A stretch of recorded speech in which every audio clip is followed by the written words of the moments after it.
All right, this is the Big Douglas Show. We have a big Pooh in the co-host chair. Pooh, haven't seen you in a little bit. How are you, my friend? Tired. Tired, my brother. What's the weather like down there in Charlotte today? I don't know. I haven't been outside, and I plan to keep it that way. I went outside this morning here up the coast. It's hot. It's like Robin Williams, hot outside. So there's no need to go outside today. Nah. And our guest today, Jalen Morgan from Bleeding B&G. How are you, my friend? I'm doing good. Excited to talk some Washington football team. How you guys doing? Hey, doing well. You know, excited. We got real football last night. You know what I'm saying? Finally. Absolutely. Finally, right? Absolutely. Yeah. Instead of training camp one-on-ones, we got some real hitting and stuff going on. For sure. Yes, we did. And hitting we got, it was interesting. I watched this thing last night, a little different than I have in the past, and I'm not really sure why. I tend to watch these things, I don't know about you guys, the same way I do a regular football game. And there's really no point in doing it because that's really not the coaching aspect why they run these things. Ron started out with a run play. I think a lot of people thought it would be passing, but you could tell he wanted people to start hitting each other and get a feel for actual live collisions against other players. And I thought it was interesting that he started that way. And it was good. You could tell that they needed that hitting too. Let's start like this. Here's a couple things I came up with. I have a list here. First couple of ones, that was the first one. The other one was after the very first offensive drive, the next one, they had 78 in at left guard. I thought it was interesting. Only one offensive rep, the first rep with 71 Schweitzer, but quickly Flowers came in for more work. Interesting that they moved the offensive line around quite a bit, except for Cosme, who stayed out on the right side. Pooh, what do you think about that? I think that was just Ron was just trying to get a feel. You know, I think they're still trying to fill out combinations and fill out players individually. I mean, Cosme, he said last night he wanted Cosme, particularly him and Jamin Davis, to get more work than you know, because they're rookies than everybody else. But I think that was just filling out, they're trying to figure out their best combinations. You know, they have a lot of players that can, you know, swing a couple different ways. They have a lot of players. They want Cosme, obviously, to take a hold of that job and Lucas to become the swing tackle. They got to see what Sadiq Charles really has. You know, his last season was marred by no preseason, injuries. So they're trying to figure that out. So I think it was just Ron yesterday was just trying to figure some things out. Like, we know what you guys look like in practice. You know, we know what y'all look like, you know, one-on-ones, training. What do y'all look like when things get real? Mm-hmm. And as much as New England had starters out, I think he wanted to try different combinations against some ones instead of running guys out there and they're playing against guys that, you know, back end or might not be on anybody's roster come September. For sure. Yeah, and they were still running 24 out there in the third quarter. I was surprised by that. Were you surprised they gave him that much run last night? I was very surprised because, as I mentioned in my few days down there in Richmond, he didn't look fully healthy to me. And I didn't see a lot of people talking about it. But then when they went back to Ashburn, they were saying that he looked pretty spry. He was looking pretty explosive during goal line runs. And then when I got a chance to see him again, I went to the Friday night football practice. That explosion was back. So I didn't think that they were going to put too much mileage on that toe, being that he didn't have surgery. And just a week ago, he didn't look like himself. So I was surprised. They were out here throwing screen passes and swing passes to him out the backfield. I was like, I even tweeted, I was like, 24 is getting a lot of work, isn't he? But yeah, I was very surprised with that aspect of the game. Yeah, it almost feel like yesterday Ron started doing he was doing some things with purpose. Mm-hmm. Almost like I want to prepare the rest of the league for. I don't want you to think that you're going to be able to, you know what we're going to do. Mm-hmm. Like, we're going to be a little bit different from last year on offense, and I think that was kind of why 24 got the extra run and, you know, came out starting with a run, and then all of a sudden Fitzpatrick is, throwing strikes, the Scary Terry, and Mhm. they threw some nice ones to some tight ends. So I just think that was more of a. Of course, they're trying to figure out their roster, but just also putting people on notice as well. Like, Same thing, same thing. I just wanted to touch back on that offensive line point. One thing that stuck out to me was at one point when they took Brandon Scherf out the game, they had Schweitzer in at right guard and Eric Flowers in at left guard. So just touching on that versatility, I'm a Sadiq Charles guy, so I was kind of upset to see that he wasn't in that backup guard role, but then he came in and served as a right tackle. So maybe they have a plan for him in the future. I think that he's ultimately going to end up replacing Brandon Scherf. But just as far as that offensive line, I think one of the reasons that he played them so much is that unit has to have a lot of cohesion, and those are a lot of new faces being brought in. So he's just plugging pieces in, putting square pieces in round pegs and things like that. So yeah, I was honestly surprised, but I was glad that he did give a guy like Cosme some of, like, I think they said that his snaps, he had like 41 snaps, and one of his best reps was on the goal line. If you go back and watch that play, he mauled a dude, and that was one of his last reps. So I'm glad that a guy like Cosme was able to get in there and get his feet wet. Bates obviously was tight end too. He was out there from the jump. I thought he looked really good. It'll be interesting to see how they handle that. Ricky Seals-Jones came in third. I know they want to run a lot of 2 tight end sets, but I'm curious which tight ends they end up keeping. If you're just keeping the 3rd tight end, I really think the Brazilian's got a chance to stay over Ricky Seals-Jones. I just do. He gives them so many options down there on the goal line, but obvious that Bates is tight end too and looked really good last night. Oh yeah, I think the problem for Reyes is going to be he's still raw, and the blocking, the things he's going to be required to do. I'm not sure if he's going to be ready for. I think that's Ricky Seals-Jones' job to lose. Timmerick, Hemingway. I think that's his name. He's out of here. I think he's going to be out of here. I think Bates showed. I think he's the goods. He's not sexy. Ain't no razzle dazzle to his game, but he's going to come in. He's probably going to be their best blocker out the gate. And like I said, I think that's Ricky Seals-Jones' job to lose. And that's probably the most set depth chart out of all the depth charts is going to be that tight end depth chart. I pretty much knew what that was. And they're going to try to see if Reyes, if they can slide him onto that practice squad to get him more work. And then next year be his year to come in and make an impact. I thought it was interesting, Pooh. You were talking about 52 earlier, Jamin Davis. The thing that struck me was, man, they had Bostic in there a lot last night. And that's a dude that does not need reps. So I'm curious if, last year they said it was so hard to really figure out the offense because the quarterback position didn't allow you to see the other weapons because he couldn't get it. I wonder if Bostic was out there so much just to make the defense more fluid so that they really could get a good look at the other pairings, because there's no other reason I could think of why you'd play Bostic that much. One, if he's got to start a whole ton, that makes me sad. And two, he just doesn't need the reps. You know what I mean? What you think about that, Jalen? That's interesting that you said that, because honestly, going into camp, John Bostic was my potential surprise cut candidate. I just didn't think that his play was up to par going into camp. But what I saw in Richmond and what I've seen throughout the practice, that they were giving him a lot of reps. So I thought that his spot was pretty solidified. But in the game yesterday, he did get a lot of reps. Even when they were taking some of the ones out, he was still in, overrunning tackles and things like that. I honestly think that Ron and Jack want to see what they have in John Bostic. I don't think that he's potentially a roster cut anymore, but he is fighting for a lot of playing time with guys like David Mayo and Khalid Hudson and things like that.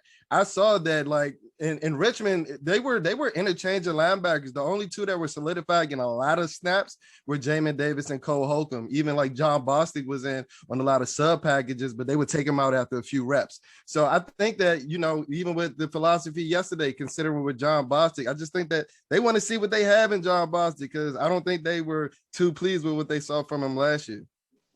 I'm not going to lie. I think John Bostic is still there. I mean, the 3 linebackers we saw starting are their best 3 linebackers on the roster.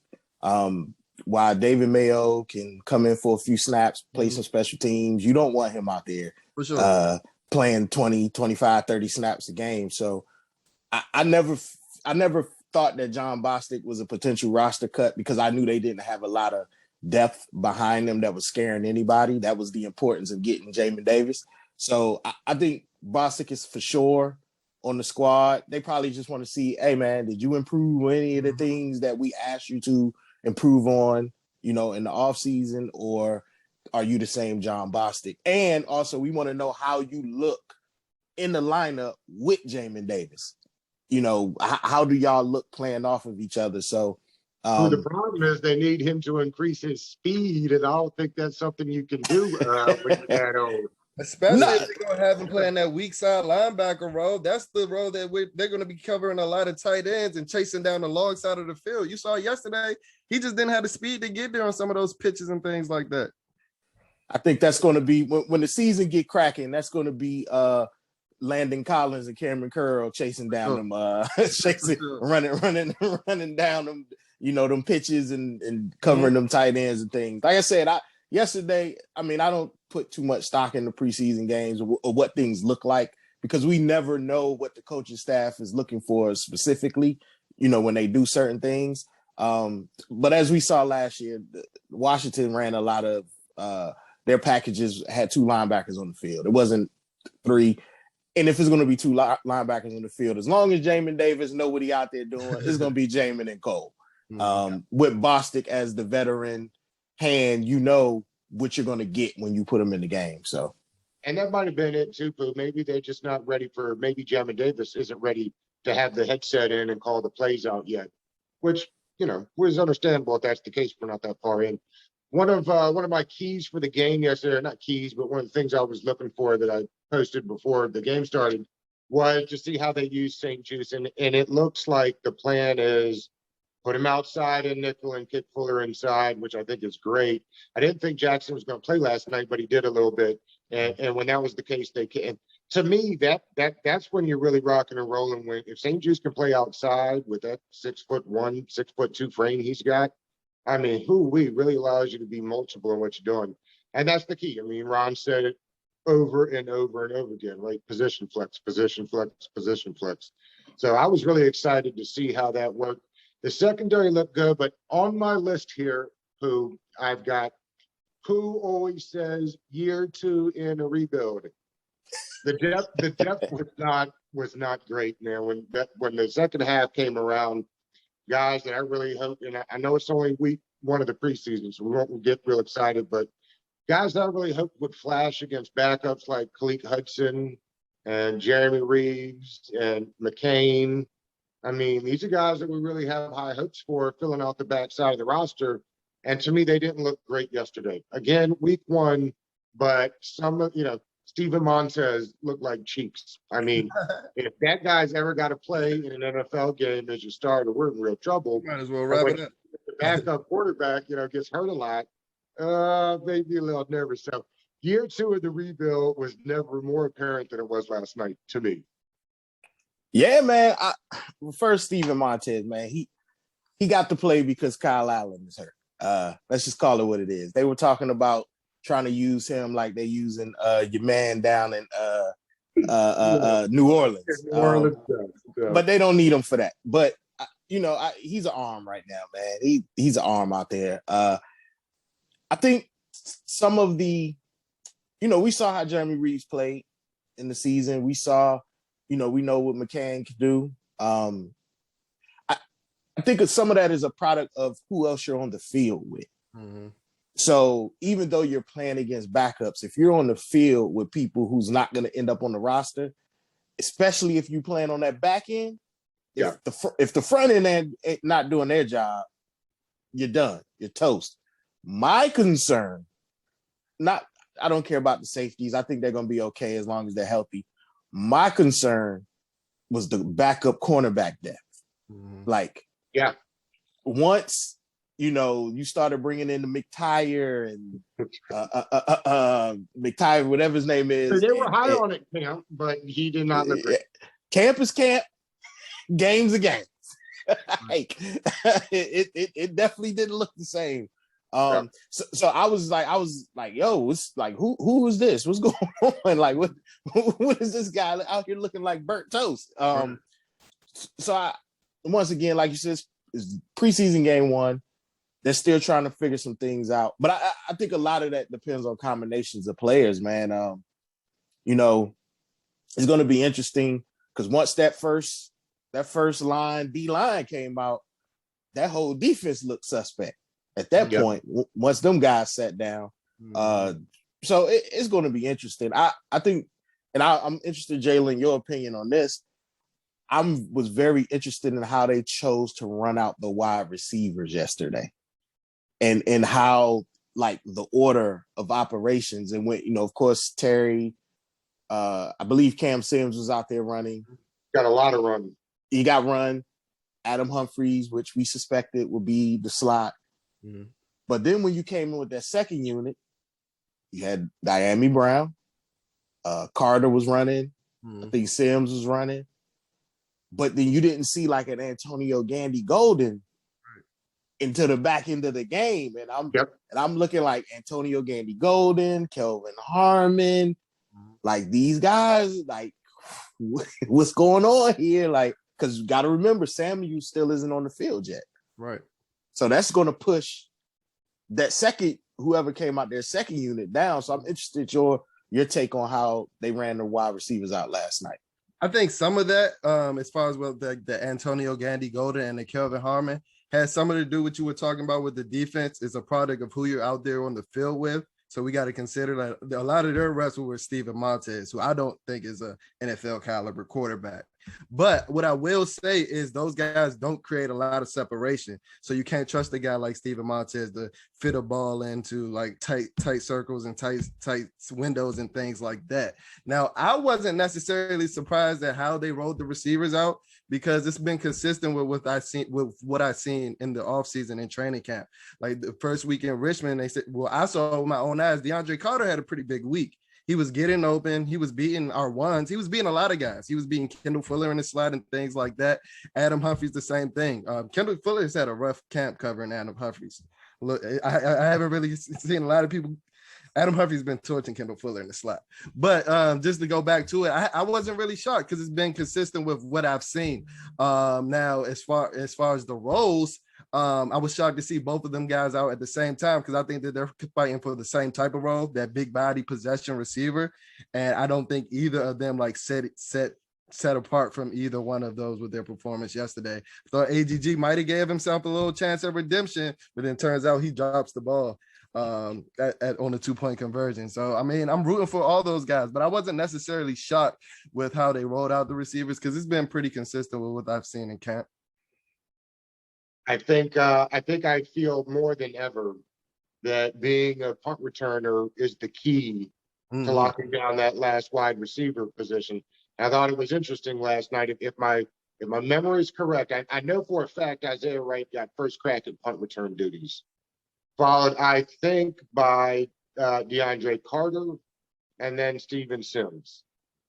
And so it got me to thinking last night, a little bit more this morning before we got started.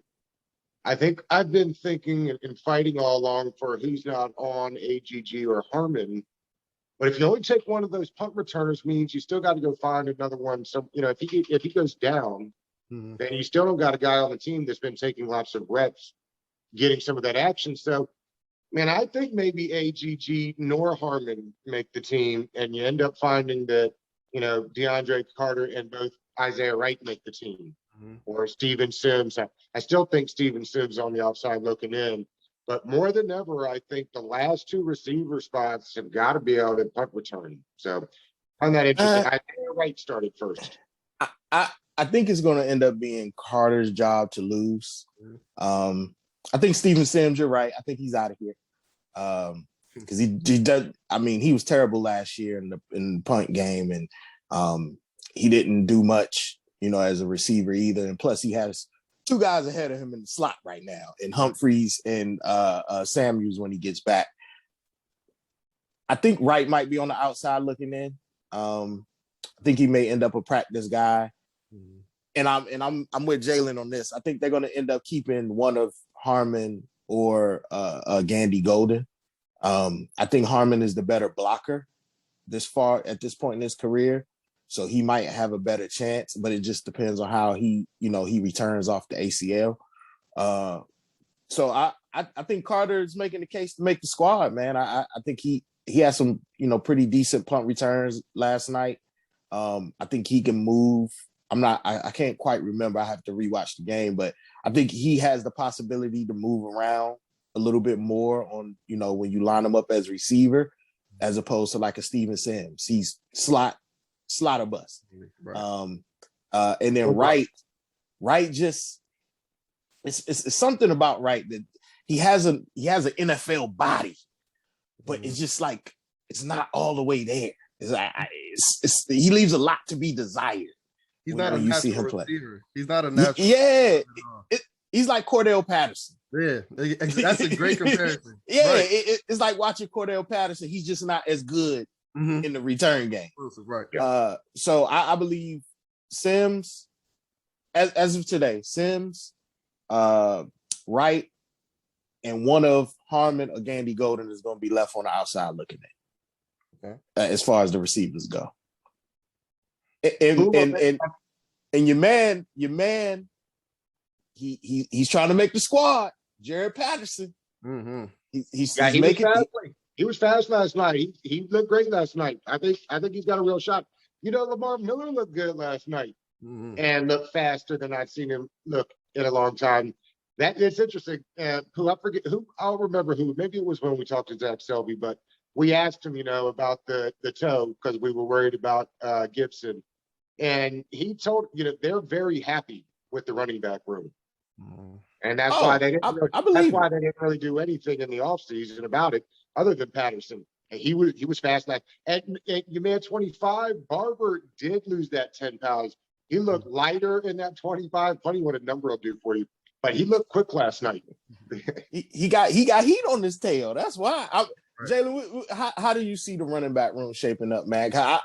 Me personally, they can't let Patterson go. If they really like him, they can't try to stash him on the practice squad. I don't think that's going to work. I think it's going to come down between Lamar Miller and Peyton Barber for that last spot. I didn't even see the fourth quarter yet, so I don't know how Lamar Miller looked. Yes, I didn't see it yet, but I think it's going to come down between him and Barber. So I actually have some pretty interesting insight on this one. Jared Patterson is actually a family friend. My little brother and him are like best friends. So one thing I can tell you about Jared Patterson, he's been a running back all his life, and it shows. He's a natural runner. I'm talking about the quick burst, the finding a hole, making something out of nothing. He's been doing that since he was 8 years old. I've seen it with my own eyes. The one thing, when he got picked up, when he got picked up after the draft, I thought that he had a good chance of making a roster. But then when I saw throughout training camp, he wasn't getting as many reps. I saw a guy like Lamar Miller, for example, getting more reps than him in Richmond. And Lamar Miller did look pretty spry and pretty springy. That speed was there. It was there in camp. It's there. I don't know if it's 2016 Lamar Miller, but he had a step to lose. This was a guy that was running 4.4 when he was in his prime.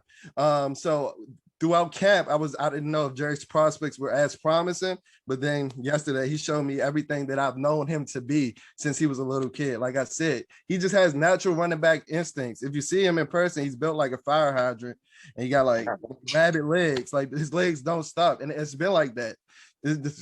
We played throwback tackle when I was a couple years older than him. I had difficulty tackling him then. Nothing surprised me from yesterday, and I think that he might be the most natural runner in the running back room, period. Now, I don't think he has the physical gifts that a guy like Antonio Gibson has, but I would love to see him crack that RB3 role, and I think that he has a pretty good chance after a night like yesterday, because I think that Peyton Barber's in that role right now of that, running back 3 role. And if you compare what they did yesterday, I would definitely take a flyer on Patterson, being the younger guy and serving in that same type of role. And just a little bit more dynamic. And he also plays special teams. Right. I think the thing for Barber that's going to hurt him this year, you have Gibson, McKissick, Patterson, Lamar Miller, you don't know what the rest. I'm about to call them the rest. You don't know what the football team is going to run. Right. They can pass, they can run with them players in. You know what's Barber. I'm keying up on the run when he come in the game. If you putting him in the game, they're not throwing to him. That's not his skill set. So I'm teeing on the run when he comes in. But I think with them other running backs, there's potential to do way more when they're on the field. You can disguise kind of what you're doing when they're on the field. So I think he has a great chance as long as he keeps playing like this. I think he has a great chance to actually make the roster. And once again, he's the only running back that plays teams. Mm-hmm. I think Barber may play teams.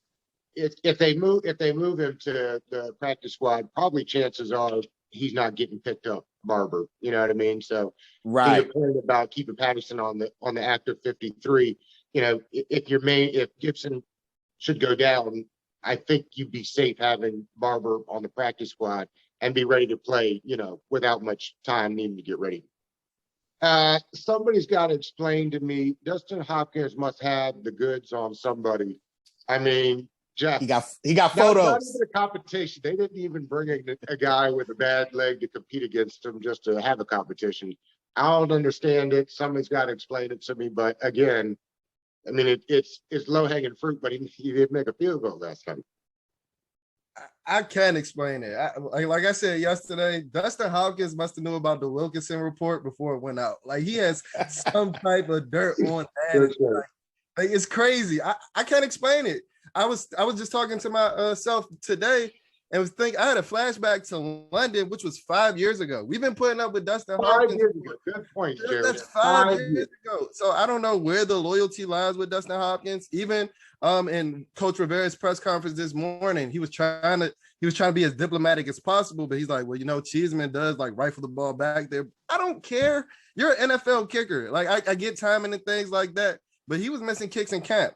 And I know like a lot of people weren't talking about that, but like, I've been dealing with this. I've seen this show with Dustin Hopkins, and my thing with Coach Rivera is you can't preach competition, and then one of the weakest links on your roster doesn't really competition.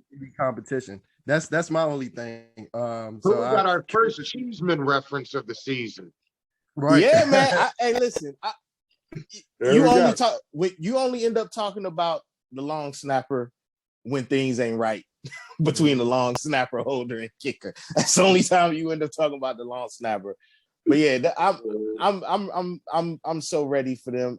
At this point, it's like you might as well start cycling in kickers to see who's going to offer you, who's going to give you something more. Like I don't care if they're not as accurate as Dustin Hopkins, who hasn't been accurate, if their leg is stronger, because his leg isn't even that strong. Like he's supposed to be the guy because of accuracy, not leg strength. And if you're not accurate and you don't have the leg strength, what are we doing here? Like I might as well, like you could put anybody out there to kick and miss. So I don't get it. Yeah, I'm with Jalen on this one, man. I don't understand. I don't get it. And for Ron, if you're preaching competition, man, you got to have another kicker in there next week to at least, you know, put some heat on Hopkins buns or something. Like you got to know your job isn't guaranteed. Just giving him a 1-year deal isn't the heat he needed. He needed you can lose this 1-year deal if you don't get some things in order. Because the kicking thing, man, it's like basketball players at the free throw line. It becomes mental. Mm-hmm. And you start missing and missing and missing. I think I was reading the stat, like when Washington was losing last year, when they was 1-7 or whatever they was, his percentage was terrible. Like he was missing all types of kicks. But then when they went 5-2 towards the end, he had only missed like 2 kicks. Yeah. And it's like, we need everything, man. We need every point we can get. This defense is too good to not get every point. I prefer 6s, but when we need them 3s, we got to be able to depend on who's back there kicking. And I can't put no faith in Dustin Hopkins. Every time he goes up the line up to kick, I'm closing my eyes. I'm like, did he make it? and Pooh, because Pooh, that's the last deflating. thing go ahead, Pooh, my bad. No, you good. I was just going to say the last thing I have on my list here, you were talking about the defense. With Montez Sweat out, we got to see a little bit more of my man Smith Williams. 96 looked fast last night. I know he's a high spark guy, and I've been saying it, but to actually see him on the edge, because they played him at tackle most last year. Mm-hmm. And edge is where he was at NC State. He looked fast last night. Mm-hmm. You know what's so crazy? So before the game came on, I didn't read anything about who was playing, who wasn't playing. I just went into it blind. I even started watching it late because I was watching that Wizards double overtime summer camp loss. But I turned on the game. They're on defense. I didn't know Montez wasn't playing. That's how fast Bradley was coming off that corner. Yeah. I thought it was Montez. I was like, that's not Montez. It's 96. That's somebody else. And I was like, oh wow. Even what's his name? Bradley King, the other the rookie. Yeah. He looked fast turning the corner.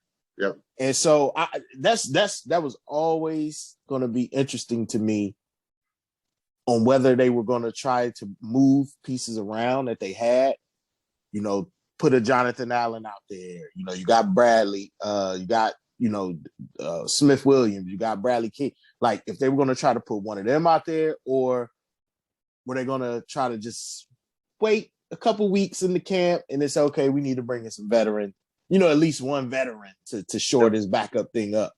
But I think they're going to run with what they have unless That's why somebody, they let Jalen go. Yeah, unless somebody gets hurt. I think they're going to run with what they have, man. I think they really like them young guys coming off the turn, because it's like they probably just, hey man, pin your ears back and go. Just pin your ears back and go. If you see the ball, lay them out. just go. So it's going to be interesting how that develops. We know the first two locked in. I think Smith Williams is good to go.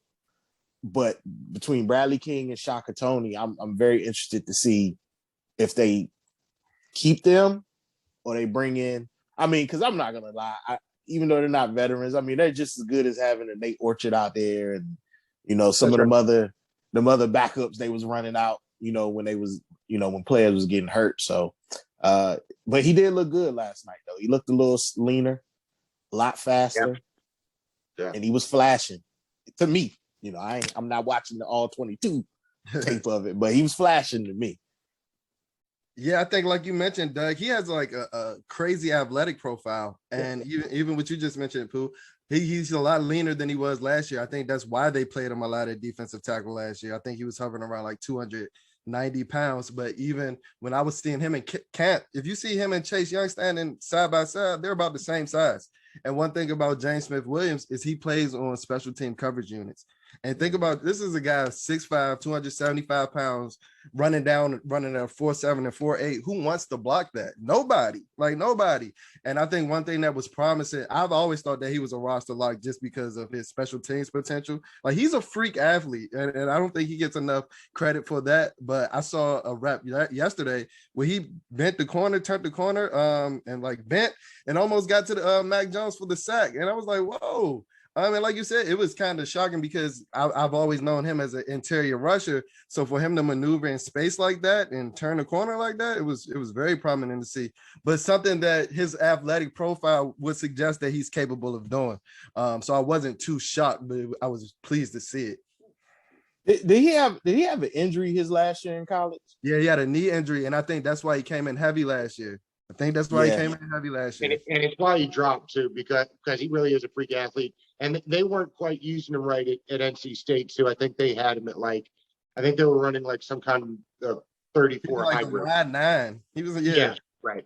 He was off the ball. He was out in space. They weren't using him to his full capabilities. It's wild to see this coaching staff. I mean, they literally have so much faith in their coaching ability, which I respect, that they just draft off athleticism and traits. Right. And we'll teach you how to play the game. We can't teach you to be a freak athlete, but we could teach you how to play, middle linebacker number 52. So I think it's interesting what they do. Jalen, let's wrap with this. We always ask everybody, at least up until the season starts, what will make a good season for you? What is progress this year? What is progress this year in a quantitative version? I think that it's us making the playoffs with a double-digit winning season. I would say within at least an 11-win season, since that's a total that we haven't hit in over like 30 years, I think since 1991. But in a more minute microscope, I just think if we see the development from a lot of our first and second year guys, because like you guys have mentioned throughout this podcast, this is year 2 of a rebuild. So these are the guys that's going to be the foundation of a strong organization going forward. So if I see improvement from guys like De'Ami Brown, Sam Cosme, Jamin Davis, and then going on to year 2 players, even like Chase Young, you know, he has marginal room for improvement. So if I see improvement from our young guys, despite what the record is, now I don't want to have a horrible record, but if that's us teetering around 7 or 9 wins, but we see that development and we see that foundation being built, I think that's the goals or the aspects of a successful season. Jalen, we appreciate you joining us today. You know, it's always fun when you can talk about a live action football game. Sure. Let the people know, you know, again, where they can find you, what you have going on, and, you know, where they need to tune in. Cool. So I have my own podcast, Bleeding Burgundy and Gold. You can find me on social media at Bleeding BNG. That's on Instagram and Twitter. Our Twitter handle is a tad bit different. We only have 1 G in our Twitter handle. You can search us on YouTube, Bleeding Burgundy and Gold. All our content will pop up. And you can search my personal page as well, Stunning Showtime. And you can find any content, a lot of content on the Washington football team, but I do try to dabble in other DC sports as well. So you can check us out there. Appreciate you guys for having me. Oh man, no problem. Like I said, it's always fun to talk football. It's even Football's better. Back, baby. Football's back. It's even better when you're talking about a game you just watched. Now I can't wait till next week. It can't get here fast enough. I can't get fast enough, man. Y'all fellas have a good one. Stay cool. Which probably means staying in the house. All right, fellas. Appreciate it. All right, have a good one.